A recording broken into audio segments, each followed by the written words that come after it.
What's up? What's up, my beautiful, beautiful people? So I wanted to come in because I was thinking about something earlier, and it was regarding my childhood, and basically like looking at how I have evolved from where I am now as far in looking back then. What am I talking about? What did I evolve from? So here's a little story. When I grew up in the early 80s. I'm an 80s baby, and I grew up in the 90s. You know what I'm saying? I was a teen in the 90s, and there weren't a lot of girls my age that were built the way that I am built. I am very curvy. I am very bottom heavy, like the Sagittarius that I am. And there just weren't many girls around that looked like me. I always had the bigger butt. I always had the thicker thighs. That was, and I was much smaller up top. And like I said, bottom heavy. So again, there just weren't many girls that looked like me my age.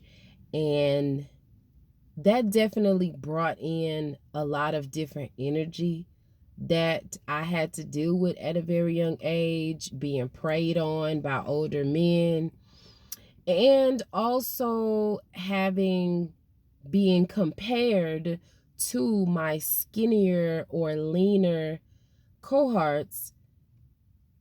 I was always, not always, but there were more times than many where I was looked at like the big friend when I wasn't even big. You know what I'm saying? Like, looking back at pictures and things, like, I was so definitely smaller than I am now, but that comes with age and having children, and no excuse. Like, I've still lost a whole bunch of weight, but I'm just saying my body is definitely now the body of a woman. And so, but back then I wasn't even fat. I wasn't even, but you put me next to the more athletic shaped girl, I looked like the big friend.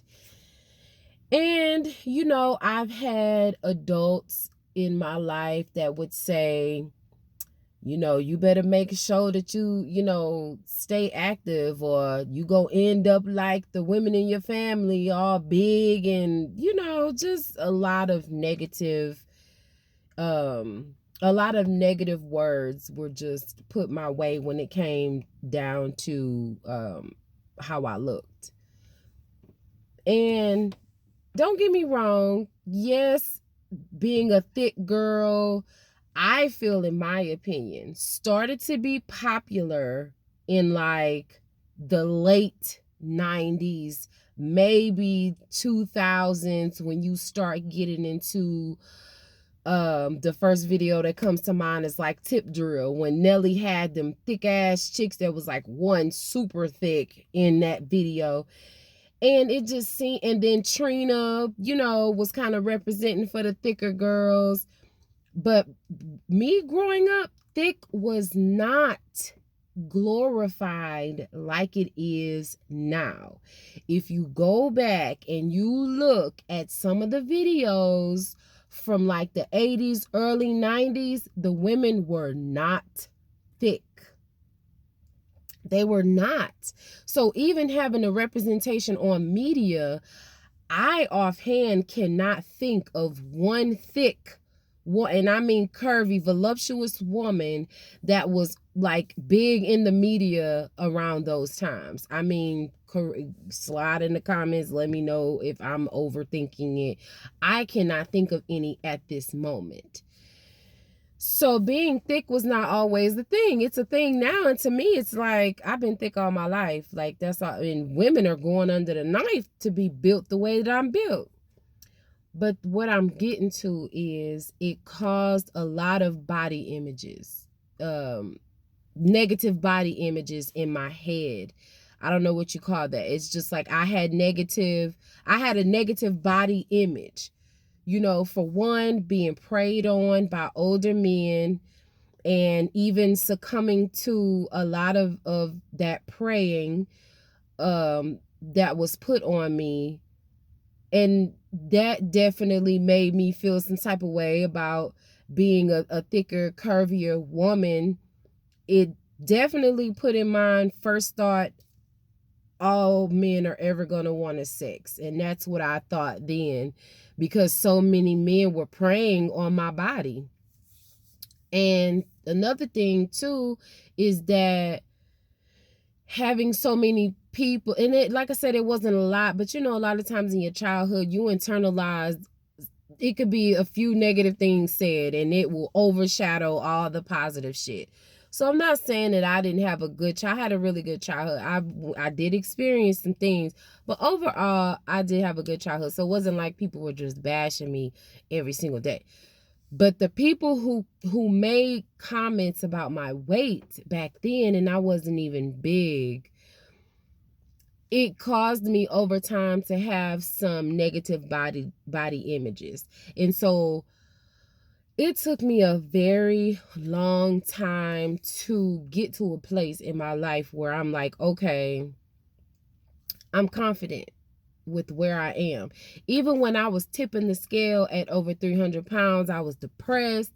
I was taking prescription medications. I was abusing the medication because I was dealing with so many inner issues, and that was one of them. That negative body image. And it wasn't helping because the more pills I took, a lot of the side effects were increased appetite. So now I'm eating my ass off, gaining weight. Now I'm over 300 pounds. So now it's like, I don't want to take no pictures. Don't ask me to go nowhere because nothing is going to fit. And if it does fit, I'm not going to think it looks right.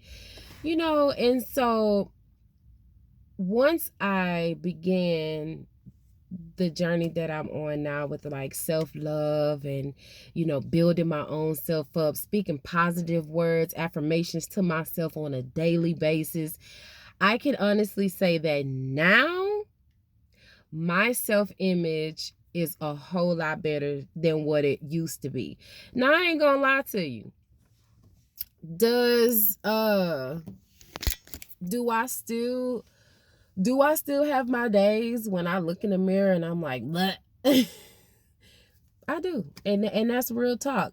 I've lost, I don't know, maybe a little over 75 pounds now. And now I'm kind of like at a plateau, and that's making me feel some type of way, but I'm just like, keep it together, girl. But even with me losing all of this weight that I gained during depression and not loving myself, I've lost that weight. And I'm noticeably smaller than what I was during my depression stage. I'm noticeably smaller. I can see it when I look in the mirror. However, I do have days, you know, like earlier, I was in the gym and I was having a moment because I was looking in the mirror like, you know, and I was not speaking very positively to myself in the gym today. I was not, and I own that. I own that.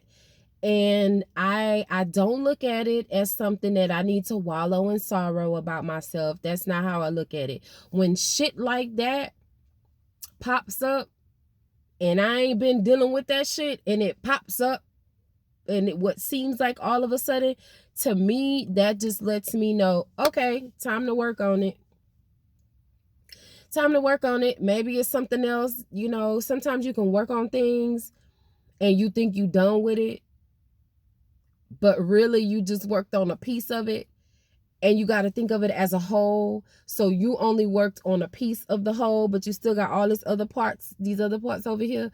So I look at it like that. So definitely with me losing weight, I've taken a big chunk of that negative body image away. But clearly, with the way that I was treating myself today, I still clearly have things that I need to work on when it comes to, you know, more self-love, or, you know, just whatever it is that's going to take for me to combat and resolve what happened today in the gym. So I just wanted to share this because I feel like a lot of people are dealing with this, and you may not know what the people are dealing with because they don't talk about it. And you don't really, I mean, you do hear people talk about negative body image. It's called like body dysmorphia. I looked body dysmorphia up, and I just kind of feel like some of that applies to me, but some of it don't. I just feel like I know where mine comes from because I didn't have that issue until I allowed people to plant those seeds within me. So, but whatever you want to call it, body dysmorphia, if you want to I just feel more comfortable saying negative body image. You know, I don't feel like, I think it's talked about a lot now, and clearly a lot of women, and I'm speaking always primarily African women, clearly a lot of us have negative body images because a lot of us are going under the knife when you don't even have to. But to each their own, you know, or just doing extra shit to enhance when they really don't need to. And that could be a sign of, you know, negative body image. So I just wanted to share that because that is definitely something that clearly I'm still dealing with. And we're talking about that's been over 20 years ago now.